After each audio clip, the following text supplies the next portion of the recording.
जय माता दी। एक माता रानी के एक भजन सुना रही हूँ आप लोग को। पियरिया ये मैया बड़ी निकल गए, पियरिया ये मैया बड़ी निकल गए, पियरिया ये मैया बड़ी निकल गए, पियरिया ये मैया बड़ी निकल गए।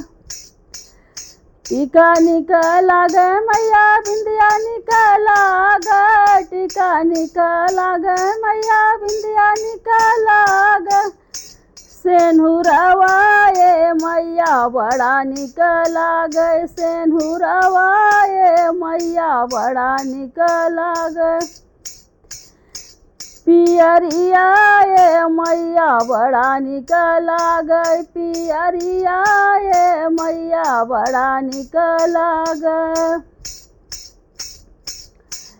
हरवा निकल गए मैया मलवा निकल गए, हरवा निकल गए मैया मलवा निकल गए, नथियावा ये माई बड़ा निकल गए, नथियावा ये माई बड़ा निकल गए, पियरिया ये माई बड़ा निकल गए, पियरिया ये माई बड़ा निकल गए, कंगना निकल गए मैया चूड़िया निकल गए, कंगना निकल गए मैया चूड़िया निकल गए, मेहदिया ये माई बड़ा निकल गए, मेहदिया ये माई बड़ा निकल गए, पियरिया ये माई बड़ा निकल